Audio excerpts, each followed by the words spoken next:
खबर और रुक करेंगे लखनऊ से बड़ी खबर का, जहां सामूहिक दुष्कर्म का आरोपी गिरफ्तार। पुलिस के साथ हुई मुठभेड़ के बाद गिरफ्तारी हुई। सामूहिक दुष्कर्म मामले में गिरफ्तार था आरोपी मुस्तफा। एक आरोपी को सोमवार को गिरफ्तार किया गया था। थाना विभूति खंड में ट्यूशन पढ़ाकर घर जा रही थी युवती, तभी उसके साथ दुष्कर्म की घटना को अंजाम दिया गया। लगभग 3:30 बजे इमरान और पुलिस के साथ मुठभेड़ हुई। मुठभेड़ में क्रॉस फायरिंग में इमरान के पैर में गोली लगी। इमरान के पास 32 बोर की पिस्टल, कारतूस और बाइक बरामद किया गया है। विभूति खंड थाना क्षेत्र में रहकर ऑटो चलाता था। लखनऊ के लोहिया अस्पताल में उसे भर्ती कराया गया है। तो देखिए, इमरान भी पुलिस के साथ हुई मुठभेड़ में पुलिस के हत्थे चढ़ चुका है। सामूहिक दुष्कर्म के सभी आरोपी गिरफ्तार हो चुके थे इमरान को छोड़कर। और देखिए, इमरान के साथ जब पुलिस की मुठभेड़ हुई तो इमरान के पैर में गोली लगी क्रॉस फायरिंग के चलते, और इमरान घायल हुआ, जिसके बाद उसे गिरफ्तार कर लिया गया है। लखनऊ के लोहिया अस्पताल में फिलहाल उसे इलाज के लिए भर्ती कराया गया है। तो देखिए, बड़ी सफलता पुलिस के हाथ लगी है। सामूहिक दुष्कर्म का आरोपी गिरफ्तार हुआ है। सीधा अपडेट लेते हैं, हमारे संवाददाता एसके वाजपेयी हमारे साथ जुड़ गए हैं। एसके, क्या जानकारी मिल रही है? देखिए, किस तरीके से आरोपी इमरान को गिरफ्तार कर लिया गया है, बड़ी सफलता मिली है। सामूहिक दुष्कर्म में ये आरोपी शामिल था। बिल्कुल निश्चित तौर पर, जब हम गोमती नगर थाना क्षेत्र की बात करें तो वहां पर एक शिक्षिका के साथ शिक्षिका ने रेप का मुकदमा दर्ज कराया था, जिसमें 2 आरोपी थे। जब शिक्षिका अपने घर जा रही थी उस दौरान उसके साथ रेप हुआ, ऐसा उस शिक्षिका का कहना था। हालांकि पूरे मामले पर केस दर्ज करने के बाद लगातार दोनों आरोपियों की तलाश कर रही थी, जिसमें एक आरोपी को पहले ही सोमवार को पुलिस ने गिरफ्तार कर लिया था। दूसरा ये मुख्य आरोपी था इमरान, जो कि अभी तक पुलिस की पहुंच से बाहर था। हालांकि पुलिस लगातार आरोपी तलाश में कॉम्बिंग कर रही थी और जगह जगह जहां भी वो हो सकता था वहां पर दबिश दी जा रही थी। हालांकि पूरे मामले के बाद आज पुलिस को सुबह सूचना मिली कि वो गोमती नगर इलाके में एक जगह पर है, जहां पर पुलिस पहुंची, जिसके बाद उसको सरेंडर करने के लिए पुलिस ने कहा, लेकिन सरेंडर करने के बजाय उसने फायरिंग शुरू कर दी। के बाद पुलिस को भी फायरिंग करनी पड़ी। हालांकि इस फायरिंग में उसके पैर में उसको लोहिया में भर्ती कराया गया है, जहां पर उसका इलाज चल रहा है। तो निश्चित तौर पर पुलिस के हाथ बड़ी सफलता जरूर लगी है, जब राजधानी लखनऊ में रेप के आरोपी को लगातार पिछले 4 दिनों से तलाश की थी, उसको पुलिस ने गिरफ्तार कर लिया था कि उसके पास से एक 12 बोर का असलहा भी, जो कि अवैध है, वो बरामद हुआ है। साथ ही साथ कुछ कारतूस बरामद हुए और जिस बाइक से वो जा रहा था वो भी पुलिस ने बरामद कर ली है। और अब आगे की विधिक कार्रवाई की जा रही है। चूंकि उसके पैर में गोली लगी, इसलिए लगातार उसका इलाज लोहिया अस्पताल में जारी है। तो निश्चित तौर पर एक बड़ी सफलता लखनऊ पुलिस के हाथ लगी है, जहां पर वो आरोपी जो कहीं ना कहीं रेप करने के बाद लगातार फरार चल रहा था और पुलिस उसकी तलाश में दबिश दे रही थी। हालांकि आज सुबह पुलिस ने मुठभेड़ के बाद उसको गिरफ्तार कर लिया है। जी बिल्कुल, और अधिकारियों की तरफ से क्या कहा गया इस गिरफ्तारी के बाद इसकी? बिल्कुल निश्चित तौर पर अधिकारियों ने, जो टीम है जिसने गिरफ्तार किया है, उसको बधाई दी और कहा है कि पुलिस इसी तरीके से काम करे और निश्चित तौर पर जो भी आगे की अब जो कानूनी कार्रवाई है वो शुरू की जाएगी। हालांकि चूंकि वो घायल है, इस वजह से उसका इलाज लोहिया अस्पताल में चलाया जा रहा है। उसके बाद जो भी जो विधिक कार्रवाई है वो उसके खिलाफ में शुरू की जाएगी। बिल्कुल, देखिए, लगातार पीड़ित पक्ष जो है न्याय की गुहार लगा रहा था, और इस दौरान जब सभी आरोपियों की गिरफ्तारी हुई है, क्या रिएक्शन और किस तरीके की प्रतिक्रिया मिली?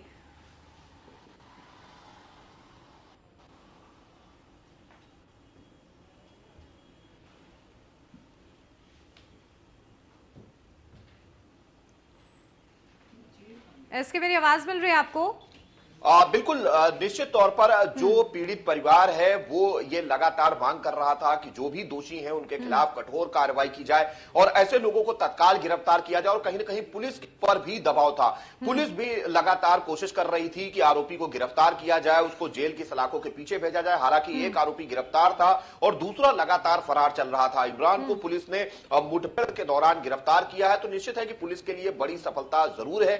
और परिजन भी लगातार मांग कर रहे थे, जो कि पीड़िता है उसके जो परिवार वाले हैं वो लगातार कह रहे थे कि दोषी को तत्काल पुलिस गिरफ्तार करे, उसके खिलाफ कानूनी कार्रवाई की जाए। लेकिन चूंकि अब वो गिरफ्तार हो चुका है तो निश्चित है कि आगे की कार्रवाई होगी। और कहीं ना कहीं पीड़ित परिजनों को भी सांत्वना पुलिस की तरफ से दी गई है कि जो भी कठोर से कठोर कार्रवाई है वो इन दोनों आरोपियों के खिलाफ की जाएगी। जी बिल्कुल ठीक है। इसके आप लगातार बने रहिए हमारे साथ, लौटती हूँ आपके पास ज्यादा जानकारी के लिए। और इसी के साथ चलिए खबरों में आगे बढ़ते हैं। लखनऊ से इस वक्त की बड़ी खबर मिल रही है, जहां पर 10 से 12 फरवरी के बीच ग्लोबल इन्वेस्टर्स समिट का आयोजन किया जाएगा। वृंदावन योजना में डिफेंस एक्सपो ग्राउंड में कार्यक्रम होगा। 170 एकड़ में फैले क्षेत्र में टेंट सिटी बनाई जाएगी। प्रदर्शनी में देश और विदेश की तमाम कंपनियां हिस्सा लेंगी। दिसंबर में निवेश के लिए विभिन्न राज्यों में रोड शो भी किया जाएगा और मुख्यमंत्री और कैबिनेट मंत्री राज्यों में रोड शो करते हुए नजर आएंगे। अधिक जानकारी के साथ एसके वाजपेयी हमारे साथ जुड़ गए। एसके, क्या कुछ ताजा अपडेट इस खबर को लेकर आपके पास? बिल्कुल, मुख्यमंत्री योगी आदित्यनाथ लगातार उत्तर प्रदेश की इकोनॉमी को बढ़ाने की कोशिश कर रहे हैं, जिसमें $1 ट्रिलियन तक इसको ले जाना है। हालांकि पहले भी उत्तर प्रदेश सरकार की तरफ से इन्वेस्टर समिट और साथ ही साथ जो ग्राउंड ब्रेकिंग सेरेमनी है वो की जाती रही है। अब इस बार दोबारा उत्तर प्रदेश सरकार की तरफ से ग्लोबल इन्वेस्टर समिट की जा रही है, जिसमें लगातार कोशिश की जा रही है कि जो विदेशी निवेश है उसको बढ़ाया जाए। खासतौर पर जो अप्रवासी भारतीय हैं वो उत्तर प्रदेश में अपना निवेश करें, जिसको लेकर उत्तर प्रदेश सरकार लगातार उत्तर प्रदेश के माहौल को ठीक करने की कोशिश कर रही है, मतलब निवेश के अनुकूल बनाने की कोशिश कर रही है, जिसमें लगातार मुख्यमंत्री योगी आदित्यनाथ खुद मॉनिटरिंग कर रहे हैं। चाहे वो जो इंडस्ट्रियल एरियाज हैं उनके विकास की बात हो या उत्तर प्रदेश में राज्य राजधानी क्षेत्र बनाने की बात हो, चाहे दूर तक के जिलों में यह विकास हो सके, और 7 जिलों को भी इसमें शामिल किया गया है। मुख्यमंत्री लगातार जो विदेशी जो प्रतिनिधि हैं, जिसमें भारत के जो राजदूत हैं, अभी 2 दिन पहले मुख्यमंत्री ने उनसे मुलाकात की थी। साथ ही साथ जो यूएस का डेलीगेशन आया था उसके साथ भी मुख्यमंत्री योगी आदित्यनाथ की मुलाकात हुई थी। विभिन्न कंपनियों के जो सीईओ हैं, डायरेक्टर्स हैं, उनके साथ मुख्यमंत्री की लगातार बैठकें हो रही हैं। लगातार मुख्यमंत्री उनको बता रहे हैं कि किस तरीके से उत्तर प्रदेश सरकार उत्तर प्रदेश में निवेशकों के लिए सुविधाएं दे रही है, उनको सब्सिडी दे रही है, कैसे उत्तर प्रदेश सरकार लगातार सिंगल विंडो सिस्टम के तहत उनको उत्तर प्रदेश में अपना उद्यम लगाने के लिए प्रेरित कर रही है। उत्तर प्रदेश सरकार की कौन कौन सी ऐसी योजनाएं हैं जिनका लाभ सीधे तौर पर निवेशक उठा सकते हैं, क्योंकि मुख्यमंत्री योगी आदित्यनाथ का प्रयास यही है कि उत्तर प्रदेश में निवेश के जरिए इकोनॉमिक ग्रोथ को बढ़ाया जाए, साथ ही साथ उत्तर प्रदेश में बड़े पैमाने पर रोजगार का सृजन भी किया जाए, जिसको लेकर मुख्यमंत्री लगातार प्रयास कर रहे हैं। और यही वजह है कि उत्तर प्रदेश सरकार लगातार इस ग्राउंड ब्रेकिंग सेरेमनी, जो कि नए साल में फरवरी के महीने में होनी है, 10 से 12 वो तारीख हो सकती है, उसको लेकर तैयारियां पूरी तरीके से चल रही हैं। अगले महीने ही उत्तर प्रदेश सरकार की तरफ से जो उच्च अधिकारियों का डेलीगेशन है वो विभिन्न देशों में जाएगा, जहां उत्तर प्रदेश की सरकार की तरफ से विभिन्न प्रदर्शनियों और साथ ही साथ उनके आयोजन होंगे, ताकि जो बाहर के लोग हैं, जो खासतौर पर जो अप्रवासी भारतीय हैं, उन तक अपना मैसेज पहुंचाया जाए कि उत्तर प्रदेश उनके निवेश के लिए बेहतर डेस्टिनेशन हो सकता है। यही एक वजह है कि उत्तर प्रदेश में चाहे वो एक्सप्रेसवेज का जाल हो या घर घर बिजली पहुंचाने की बात हो, पानी की पाइपलाइन की बात हो, और जगहों जगहों पर जो पहुंचने के साधन हैं वो सुगम किए जा रहे हैं। साथ ही साथ लगातार उत्तर प्रदेश सरकार की तरफ से एयर कनेक्टिविटी भी पूरे प्रदेश के विभिन्न जिलों में बढ़ाई जा रही है।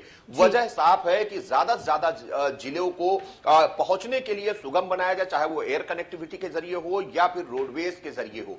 निश्चित तौर पर यही एक कोशिश है कि उत्तर प्रदेश सरकार कोशिश कर रही है कि निवेशक उत्तर प्रदेश में आए, उनको वो माहौल दिया जाए जो कहीं न कहीं एक निवेशक चाहता है कहीं भी निवेश करने के लिए। कानून व्यवस्था को लेकर भी मुख्यमंत्री लगातार काम कर रहे हैं और लगातार मुख्यमंत्री जो दूसरे देश से आने वाले प्रतिनिधि हैं उनसे मिलकर उत्तर प्रदेश सरकार की विभिन्न कार्यों की जानकारी भी दे रहे हैं। तो लगातार यह कार्यक्रम जारी हो, और निश्चित तौर पर जो एक्सपो ग्राउंड है जहां पर डिफेंस एक्सपो हुआ था उसी ग्राउंड में यह ग्राउंड ब्रेकिंग सेरेमनी होगी।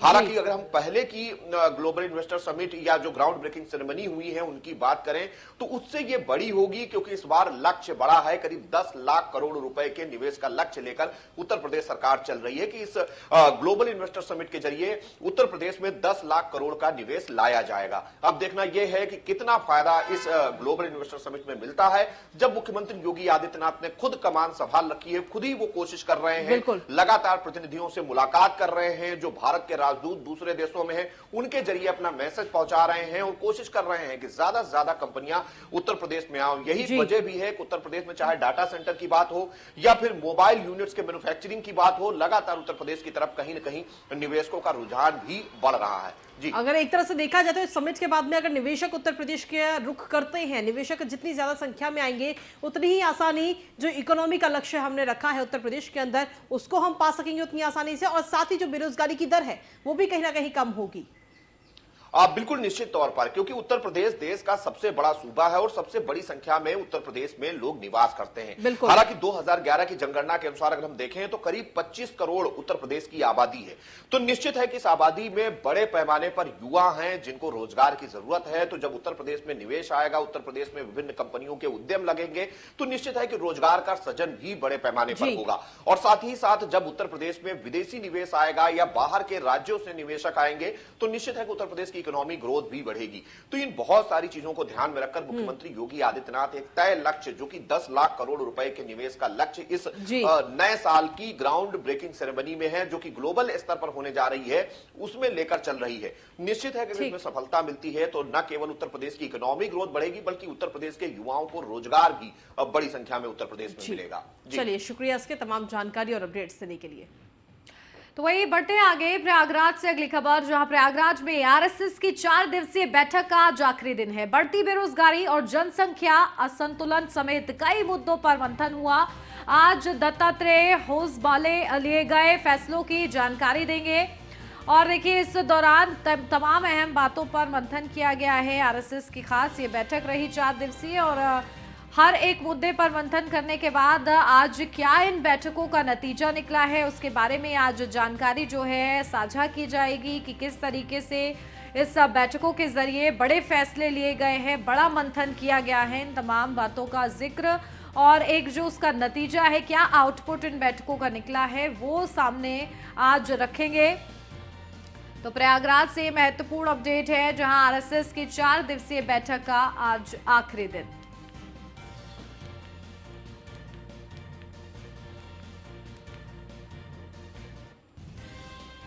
और 10 के एजेंडे में अब अगली खबर प्रयागराज से, जहां पर 20 अक्टूबर को प्रयागराज के दौरे पर रहेंगे प्रधानमंत्री नरेंद्र मोदी। सरसंघचालक मोहन भागवत से मुलाकात करेंगे सीएम योगी आदित्यनाथ।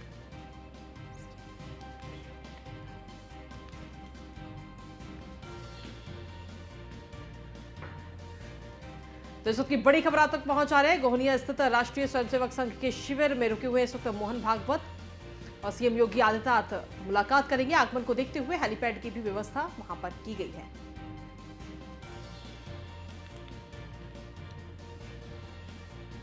तो प्रयागराज से इस वक्त की बड़ी खबर आप तक पहुंचा रहे हैं। सरसंघचालक मोहन भागवत से मुलाकात करेंगे सीएम योगी आदित्यनाथ। कन्नौज पहुंचे आतंकी हमले में मारे गए मजदूरों के शव राज्य मंत्री असीम अरुण और कई जनप्रतिनिधि मौजूद रहे। इस दौरान जम्मू कश्मीर के शोपिया में आतंकियों के हमले में दोनों की जान गई थी। ठठिया थाना क्षेत्र के दनापुरवा गांव के रहने वाले थे ये दोनों मजदूर। सुरक्षा व्यवस्था को लेकर भारी पुलिस प्रशासन जो है तैनात किया गया है। तो देखिए एक बार फिर से टारगेट किलिंग हुई और ये मजदूर केवल रोजी रोटी कमाने जम्मू कश्मीर गए थे, लेकिन इस दौरान टारगेट किलिंग का शिकार हुए और उनका शव जो है अब वापस लाए गए हैं। उन्होंने वादा किया था कि दिवाली पर वो घर लौटेंगे, लेकिन वो एक पार्थिव शरीर के रूप में देखिए वापस लौट पाए हैं। इसी बात को लेकर परिवार में कोहराम मचा हुआ है, बुरा हाल है, शोक की लहर है और साथ ही साथ बड़े सवाल भी खड़े हो रहे हैं कि आखिर टारगेट किलिंग कब रुकेगी और आखिर इस तरीके से मासूम लोगों को क्यों निशाना बनाया जा रहा है। फिलहाल शोपिया में आतंकियों ने निशाना बनाया था इन दोनों को ही, जो कि मजदूरी करने जम्मू कश्मीर गए थे।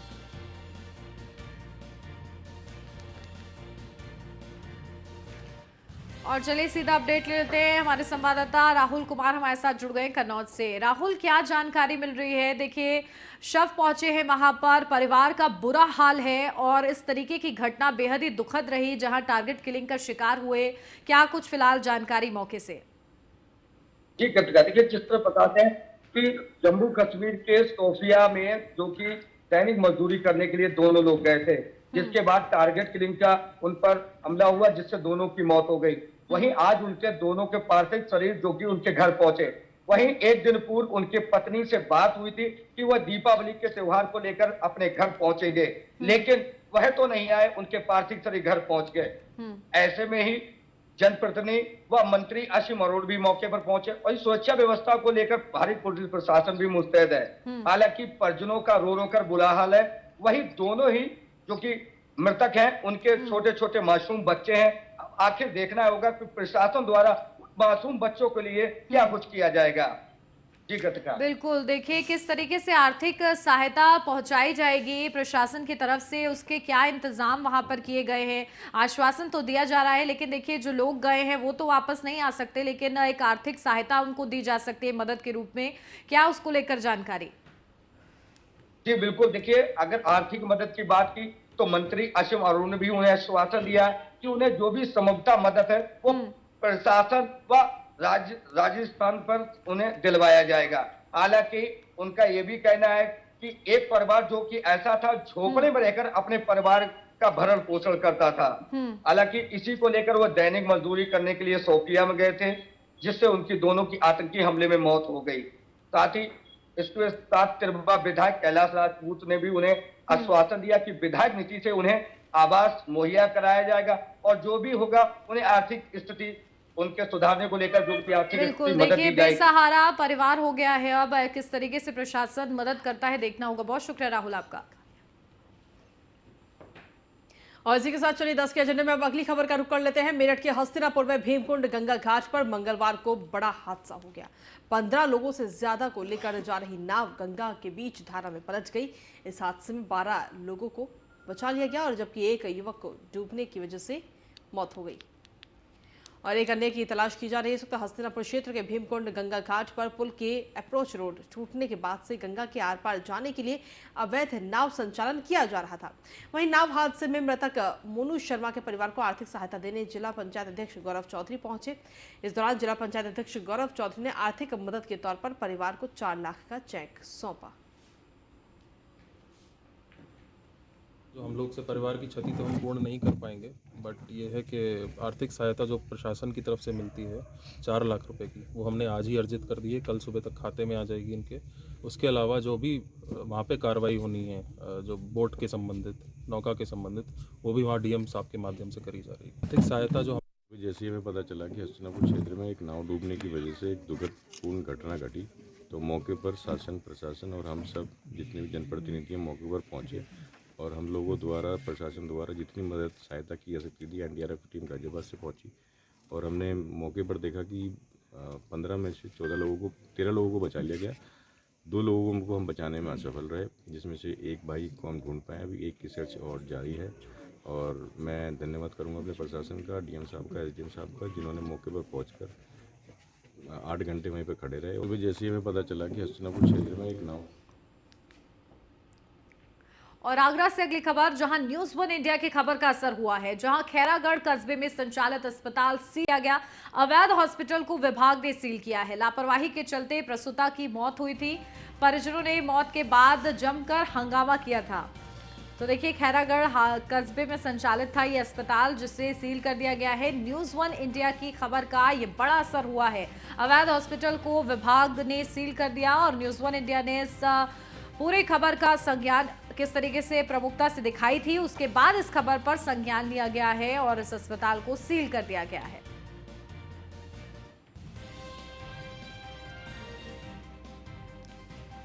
तो देखिए न्यूज़ 1 इंडिया की खबर का ये बड़ा असर। खैरागढ़ कस्बे में संचालित अस्पताल सील कर दिया गया है। अवैध रूप से संचालित था, जहां पर एक प्रसूता की मौत का ये पूरा मामला था, जिसके बाद ये पूरा मामला उजागर हुआ था, जिसे न्यूज़ 1 इंडिया ने प्रमुखता से दिखाया और उसके बाद संज्ञान लिया गया और खबर का बड़ा असर भी हो गया है। देखिए इस अस्पताल को सील कर दिया गया है। तो परिजनों के हंगामा करने के बाद प्रशासन जगा और जांच की गई और जांच के बाद जिस तरीके से अवैध पाया गया, उसके बाद ये बड़ी कार्रवाई प्रशासन की तरफ से की गई है।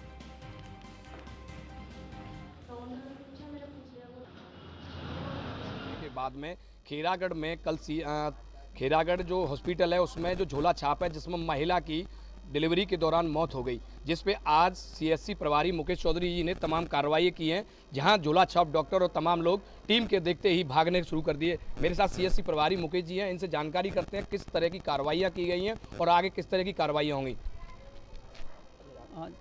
जानकारी मिली थी कि उसमें खैरागढ़ में एक अनाधिकृत अस्पताल में डिलीवरी हुई और डिलीवरी के बाद में महिला की मृत्यु हो गई, तो उस अस्पताल को आज हमने सील किया है। और भी उससे पहले भी हमने काफ़ी अस्पतालों का निरीक्षण किया था, उसकी आख्या हमने सीएमओ साहब को भेज दी है और आगे जो दिशा निर्देश मिलेंगे उस हिसाब से कार्रवाई होगी। लगभग कितने हॉस्पिटल होंगे जो संचालित हैं, जो फर्जी तरीके, ना इनके पास रजिस्ट्रेशन है, ना इनके पास डिग्रियां हैं, इस तरह के जो हॉस्पिटल हैं, या इनमें आशाओं की लिप्तता बताई जा रही है, किस तरह का मामला है सर? नहीं, आशाओं की लिप्तता बताई जा रही है, लेकिन मुझे ऐसा कोई अभी साक्ष्य नहीं मिला है। जहाँ साक्ष्य मिल जाएगा आशा पे पूर्ण कठोर से कठोर कार्रवाई होगी, उसकी संविदा भी समाप्त कर दी जाएगी और जो भी है नियमानुसार कार्रवाई की जाएगी। जिनमें पहले भी आपने जैसे नोटिस दिए गए हैं, फिर भी उसके बाद वो पूर्ण रूप से संचालित हैं, तमाम जो बिल्डिंग मालिक हैं जिनका ना कोई एग्रीमेंट बताया जा रहा है, इस रूप में अपन जो डॉली है या जो भी है उसका जो नर्स है उसका क्या कहेंगे, या मालिक संचालन की भूमिका इसमें कहीं संदिग्ध नज़र आ रही है? नहीं, ऐसा तो कोई साक्ष्य नहीं मिला है अभी, लेकिन हाँ उसका वहाँ पे हमें कोई नहीं मिला है। केवल 2 किराएदार थे जो ज़्यादा जानकारी नहीं दे पाए, तो जैसे ही वो लोग आते हैं हमारे पास में उन्हें बुलाया है, तो जो जानकारी मिलेगी उस हिसाब से आगे कार्रवाई की जाएगी। अगर मकान मालिक भी अगर उसमें संलिप्त है अस्पताल को चलाने में, तो अगेंस्ट कार्रवाई की जाएगी। अभी मेरे साथ सीएससी प्रभारी मुकेश चौधरी जी, जिन्होंने बताया कि खीरागढ़ में तमाम जो हॉस्पिटल हैं अवैध रूप से संचालित हैं, उन पर कड़ी से कड़ी कार्रवाई भी की जाएगी। आखिरकार 5 अप्रैल को उनको नोटिस देने के बाद भी संचालित रहे ये हॉस्पिटल, आगे इन पर कार्रवाई देखते हैं कब तक होगी। और तमाम जो हॉस्पिटल का जो मालिक संचालक है या हॉस्पिटल की बिल्डिंग का मालिक है, संदिग्ध के घेरे में है और उस व्यक्ति के पास ना ही कोई एग्रीमेंट है और ना ही इस तरह की कोई व्यवस्था है। इसमें सवालिया निशान उन लोगों पर बनता है जो कार्रवाई के नाम पर केवल दिखावा चल रहा है। अगर डॉली चौधरी या डॉली चाहर अगर इसकी संचालिका है, तो बिल्डिंग मालिक का इसमें क्या अहम रोल है? अपने सहयोगी के साथ जोगेंद्र सिंह, न्यूज़ 1 इंडिया, आगरा देहात। तो अवैध हॉस्पिटल को विभाग ने सील कर दिया है, ये बड़ी खबर आपको बताई और देखिए किस तरीके से बड़ी कार्रवाई की गई है। सीधा अपडेट दें, हमारे संवाददाता जोगेंद्र सिंह हमारे साथ जुड़ गए हैं। जोगेंद्र, क्या जानकारी? देखिए न्यूज़ 1 इंडिया की खबर का असर हुआ, अस्पताल को सील किया गया है, क्या मौके से जानकारी? जी, आपको मैं बता दूं कि इस तरह की जो कार्रवाई है, 5 अप्रैल को इन लोगों को नोटिस दिए गए थे, जिसमें 2 दर्जन से अधिक अवैध रूप से संचालित है हॉस्पिटल। ना ही इनके पास में डिग्रियां हैं, जो नर्स वगैरह हैं ये आशाएं हैं। तमाम जो अधिकारी हैं जो केवल दावे जो करते जरूर हैं कि कार्रवाई होगी, इन पर नोटिस भी दिए गए, जिसमें एसडीएम मैडम उनके साथ में थी। नोटिस देने के बाद में इन्होंने मुड़ करके नहीं देखा कि इस तरह के हॉस्पिटलों का संचालन, जहां महिलाओं की डिलीवरी के साथ में यहाँ भ्रूण हत्या और बीएनसी वगैरह इस तरह के मामले भी ज्यादातर किए जाते हैं, जबकि प्रशासन पूरी तरह से आंखें बंद करके बैठा है। आगरा में हॉस्पिटल में अग्निकांड होने के बाद भी प्रशासन अभी तक नहीं जागा है। इन लोगों पे ना जाने कब कार्रवाई होगी। केवल दिखावे के रूप में केवल 2 कमरे का जो हॉस्पिटल है या बड़ी बिल्डिंग है, कहीं भी कोई सील नहीं की गई। जिसमें जो सील किया गया है, केवल प्रमुखता से हमारी खबर चलने के बाद में 2 कमरों को सील कर दिया गया है। केवल अभी खाना पूर्ति और संदिग्धता कहीं न कहीं चल रही है इन लोगों की। बिल्कुल, और देखिए किस तरीके से आगे संज्ञान लिया जाता है, महज खाना पूर्ति के लिए नहीं बल्कि इसको ध्यान में रखते हुए कि मरीजों की जान बेशकीमती है और इस दौरान किसी भी तरीके से उनकी जान के साथ खिलवाड़ ना हो। बहुत शुक्रिया जोगेंद्र आपका तमाम जानकारी के लिए।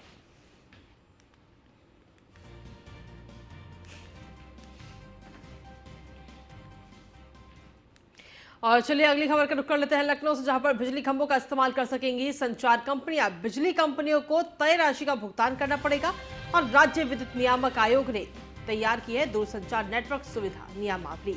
21 अक्टूबर को सुनवाई के बाद में इसे लागू किया जाएगा। देश में पहली बार यूपी में ऐसा कानून बनाने की ये बड़ी पहल की गई है। तो बड़ी खबर आप तक पहुंचा रहे हैं, राज्य विद्युत नियामक आयोग ने दूरसंचार नेटवर्क सुविधा की नियमावली को तैयार किया है। 21 अक्टूबर को सुनवाई के बाद में इसे लागू किया जाएगा। तो इसकी बड़ी खबर आप तक पहुंचा रहे हैं लखनऊ से।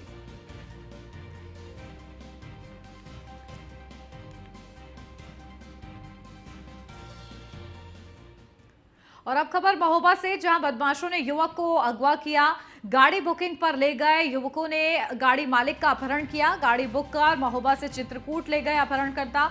बिना आईडी प्रूफ के नगर के अतिथि होटल के रूम लिए थे। युवक गाड़ी को मध्य प्रदेश के कटनी से बरामद किया गया है। गायब युवक की तलाश फिलहाल जारी है और पुलिस हर संभव प्रयास कर रही है ताकि जल्द से जल्द युवक तक पहुंचा जा सके।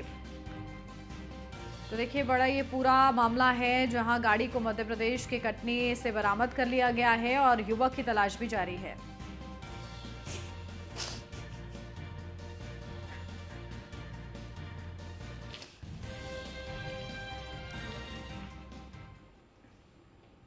और इसी के साथ इस बुलेटिन में हमारे साथ फिलहाल बस इतना ही। खबरों का सिलसिला आगे भी जारी रहेगा। आप बने रहिए न्यूज़ 1 इंडिया के साथ।